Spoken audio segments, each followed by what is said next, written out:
आज का मामला कुछ ऐसा है। एक पति जो दिन रात मजदूरी करता है, अपना पेट काटता है, यहाँ तक कि अपनी आखिरी पैतृक जमीन भी बेच देता है, सिर्फ इसलिए कि उसकी पत्नी का सरकारी शिक्षिका बनने का सपना पूरा हो सके। लेकिन जब पत्नी को कामयाबी मिलती है, नौकरी मिलती है, तो उस त्याग के बदले पति को क्या मिलता है?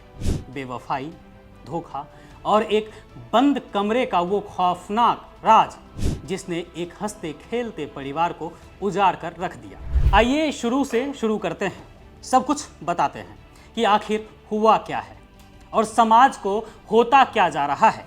दरअसल यह कहानी है बिहार के हाजीपुर के समीप बसे गांव लोदीपुर की। साल था 2013, जब बिदुपुर के रहने वाले अमन कुमार के जीवन में गुंजन की एंट्री होती है। इंटरमीडिएट की पढ़ाई करती हुई एक अल्हड़ सी लड़की जो ब्याह कर अमन के घर आती है।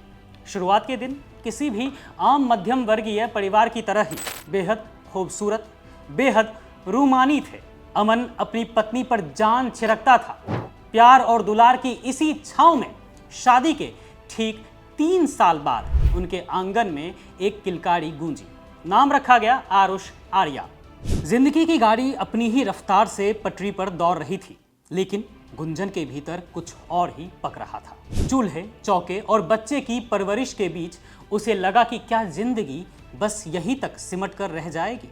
जब दुनिया भर की महिलाएं शादी और बच्चे के बाद भी सफलता के झंडे गाड़ सकती हैं, तो वह क्यों नहीं? गुंजन ने अपने मन की यह बात, अपने सपनों की यह उड़ान पति अमन के सामने रख दी। अमन पहले तो थोड़ा ठिठका, हिचकिचाया भी। घर की माली हालत ऐसी थी जिसे सोच बिहारी ठेठ भाषा में अमन ने एक कहावत जरूर याद की, जिसे हिंदी में कहा जाता है, रोज कुआं खोदो और रोज पानी पियो। क्योंकि मजदूरी की छोटी सी कमाई में घर चलाना ही बड़ी बात थी। पत्नी के खर्चे बेतहाशा थे। ऐसे में आगे की पढ़ाई का खर्च एक बहुत बड़ा बोझ था। लेकिन अमन के भीतर छुपा हुआ एक सच्चा पति जाग उठा। उसने अपनी तकलीफों को दरकिनार कर गुंजन की आंखों के सपनों को पूरा करने की कसम खा ली। फिर शुरू हुआ त्याग और संघर्ष का एक ऐसा दौर जिसे देखकर पत्थर भी पिघल जाए। अमन दिन रात मजदूरी करता रहा, अपना पेट काटता रहा, ताकि गुंजन के कॉलेज की फीस समय पर जमा हो सके। ग्रेजुएशन पूरा हुआ तो गुंजन की आंखों में सरकारी मास्टरनी बनने का ख्वाब तैरने लगा। उसने बीएड करने की इच्छा जताई। अमन ने एक बार भी उफ तक नहीं की। उसने फिर से हामी भर दी, लेकिन बीएड की फीस तो आसमान छू रही थी। कहीं से कोई जुगाड़ नहीं हो पाया। अंत में अमन ने एक बहुत बड़ा फैसला लिया। उसने अपने हिस्से की वो आखिरी पैतृक जमीन भी बेच दी, 1.5 कट्ठा जमीन, जो उसके बुरे वक्त का एकमात्र सहारा थी। अब साल था 2022, पैसा तो आ गया जमीन बेचकर। गुंजन की पढ़ाई जारी रही। गुंजन ने भी दिन रात एक कर दिया पढ़ाई में। उसकी एकाग्रता और लगन रंग भी लाई। बीपीएससी टीआरई 2 की परीक्षा में गुंजन का चयन कक्षा 6 से 8 के लिए सरकारी शिक्षिका के रूप में हो गया। सफलता के बाद गुंजन ट्रेनिंग के लिए सुपौल के त्रिवेणीगंज चली गई और बाद में उसकी पोस्टिंग वैशाली जिले के यूएमएस मोहनपुर धर्मपुर विद्यालय में हुई। इस दौरान हाजीपुर की गलियों में अमन छाती चौड़ी करके घूमता था। वो जहां जाता अपनी मास्टरनी पत्नी के संघर्ष की कहानी सुनाता, लेकिन अपनी नहीं सुनाता था, क्योंकि पत्नी से प्यार था। और अंत में था तो वो मर्द जो अपने घर वालों के लिए कुछ भी त्याग दे। वह गर्व से कहता था कि देखिए, मैंने मजदूरी जरूर की, अपनी जमीन तक बेच दी, लेकिन आज मेरी गुंजन शिक्षिका बन गई है। जब वह पढ़ती थी तो मैं अपने बेटे के लिए माँ और बाप दोनों बन गया था, क्योंकि गुंजन को पढ़ाना था। आज मेरे उस त्याग का फल मुझे मिल गया है। अमन अपनी पत्नी की तारीफ के पुल बांधते थकता नहीं था। उसे क्या पता था कि जिस पुल पर वह खड़ा है, उसके नीचे की जमीन कब की खिसक चुकी है। और अब सुनिए क्या है असली खेल। गुंजन तब तक हाजीपुर के लिच्छवी नगर में एक किराए का कमरा लेकर रहने लगी थी, ताकि स्कूल आने जाने में आसानी हो। लेकिन इसी दौरान कहानी में एक नया मोड़ आता है। त्रिवेणीगंज की ट्रेनिंग के दौरान गुंजन की मुलाकात प्रेम प्रकाश से होती है। प्रेम जो उसका पुराना कॉलेज फ्रेंड था और उसका भी चयन शिक्षक के रूप में हुआ था। ट्रेनिंग के उस बंद माहौल में पुराने दिनों की दोस्ती धीरे धीरे नजदीकियों में बदलने लगी और देखते ही देखते वो नजदीकियां माइक्रो नजदीकियों में तब्दील हो गई। अब दोनों सरकारी नौकरी वाले थे, घर से दूर भी थे, लोक लाज और समाज का कोई डर नहीं था, तो खुलेआम जीने मरने की कस्में खाई जाने लगी। ट्रेनिंग खत्म हुई, पोस्टिंग अलग अलग जगहों पर हुई, लेकिन दोनों के बीच का यह अवैध रिश्ता और गहरा ही होता गया। जब भी गुंजन का मन होता वह प्रेम प्रकाश को एक मैसेज भेजती थी और प्रेम प्रकाश भी सारी दूरियां मिटाकर उसके लिच्छवी नगर वाले कमरे पर आ धमकता था। फिर कमरे की लाइटें बंद हो जाती थी और अंधेरे का खेल तब तक चलता था जब तक सुबह का सूरज आसमान को रोशन ना कर दे। लेकिन कहते हैं ना, पाप का घड़ा चाहे जितना भी छुपाकर या फिर संभाल कर रखा जाए, एक दिन छलक ही जाता है। और वो आ भी गया था एक दिन। कमरे के उसी बंद अंधेरे के खेल को गुंजन का 10 साल का मासूम बेटा आरुष देख लेता है। बच्चा ना समझ था, लेकिन सही और गलत का फर्क जानता था। उसने तुरंत अपने पापा अमन को फोन घुमाया। पापा, यहाँ मम्मी के पास प्रेम प्रकाश अंकल आते हैं, कई दिनों तक यहीं रहते हैं। मम्मी की हरकतें ठीक नहीं है पापा। जब अमन ने इस बारे में गुंजन से फोन पर कड़ाई से पूछा तो गुंजन आत्मग्लानि से भरने के बजाय आग बबूला ही हो गई। उसने सारे आरोपों को सिरे से खारिज कर दिया और घर में महाभारत शुरू कर दिया। उसने अपने ही 10 साल के बेटे पर गुस्सा निकाला, उसे चिल्लाकर कहा, तू अपने बाप का चमचा है ना, जा उसी के पास रह, मेरे पास तेरी कोई जगह नहीं है। जी हाँ, ये कहना है एक माँ का। और उसने मासूम आरुष को अमन के पास भेज भी दिया।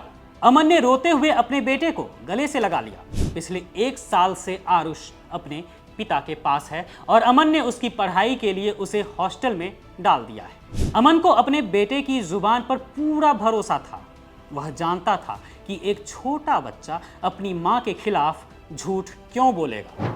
और वैसे भी गुंजन का छुप छुप कर फोन पर बातें करना अमन को पहले से ही खटक रहा था, जिस पर बेटे की गवाही ने पक्की मुहर लगा दी थी। और फिर आया वो आखिरी दिन जब ये पाप का घड़ा फूटने ही वाला था। तारीख है 25 मई, जैसा कि बताया जा रहा है। अमन को पुख्ता जानकारी मिली कि लिच्छवी नगर वाले कमरे में एक बार फिर अंधेरे का खेल चल रहा है। अमन बिना कोई वक्त गवाए वहां पहुंच गया। खिड़की के एक छोटे से फांक से उसने जो देखा, उसने उसके पैरों तले से जमीन खिसका दी। उसकी त्याग, उसकी तपस्या, उसकी बेची हुई जमीन, सब कुछ उस बंद कमरे में नीलाम हो रहा था। कोई और पति होता तो शायद आपा खो भी बैठता, खून खराबा कर देता, लेकिन अमन ने गजब के धैर्य और संयम का परिचय दिया। उसने चीखने चिल्लाने के बजाय जेब से मोबाइल निकाला और उस बंद कमरे की हकीकत को कैमरे में कैद कर लिया। कुछ मिनट का वीडियो बनाने के बाद वह चुपचाप बाहर आया, मेन गेट का दरवाजा बाहर से बंद किया और 112 नंबर पर पुलिस को कॉल कर दिया। पुलिस के आने में थोड़ी देर हुई, तब तक शोर शराबा सुनकर आस पड़ोस के लोग और मकान मालिक वहां इकट्ठा हो गए। भारी भीड़ के सामने जब कमरे का दरवाजा खुलवाया गया तो सबने सोचा था कि लोक लाज के मारे गुंजन अपनी नजरें झुका लेगी, रोने गिड़गिड़ाने लगेगी, लेकिन नजारा बिल्कुल उलट था। गुंजन किसी घायल शेरनी की तरह सीना तानकर निडर और बेखौफ खड़ी थी। चेहरे पर ना कोई शिकन थी, ना कोई पछतावा। प्रेम प्रकाश उसके पीछे दुबका खड़ा था, मानो गुंजन ने पहले ही कह दिया हो कि मोर्चा मैं संभालूंगी, तुम चुप रहो। टूटे हुए दिल के साथ भरे गले से पति अमन ने पूछा कि शर्म नहीं आती तुम्हें ऐसा घिनौना कृत्य करते हुए? एक शादीशुदा औरत हो, 10 साल के बच्चे की माँ हो, समाज का, लोक लिहाज का सब शर्म घोल कर पी गई हो क्या? गुंजन के चेहरे पर एक कुटिल मुस्कान उभरी। उसने पूरे आत्मविश्वास से कड़कती आवाज में जवाब दिया, हाँ, मुझे कोई शर्म नहीं है। हाँ, मैंने यह सब किया है, करती आई हूं और आगे भी करती रहूंगी। तुम होते कौन हो मुझे रोकने वाले? हम दोनों जो भी कर रहे हैं अपनी मर्जी और आपसी सहमति यानी कि कंसेंट से कर रहे हैं। ये कंसेंट शब्द जो है ना दोस्तों, ये किसी दिन भारतीय समाज को कहीं का नहीं छोड़ेगा। और कोर्ट के फैसलों ने तो इस तरह की चीजों को खुली छूट दे रखी है, उसे कहां परवाह है। कोर्ट को समझना पड़ेगा कि अवैध व्यभिचार, कोई भी अवैध संबंध गलत है तो गलत ही है, उसमें कोई भी लूप होल नहीं है। खैर, आइए मुद्दे पर। गुंजन आगे कहती है कि जो उसने किया उसमें कोई अपराध नहीं है, उसे अपने किए पर कोई पछतावा नहीं है, कोई गिल्ट नहीं है। और फिर अपने पति से कहती है, इसलिए तुम अपना रास्ता देखो और मैं अपना। ज्यादा जेम्स बॉन्ड बनने की जरूरत नहीं है।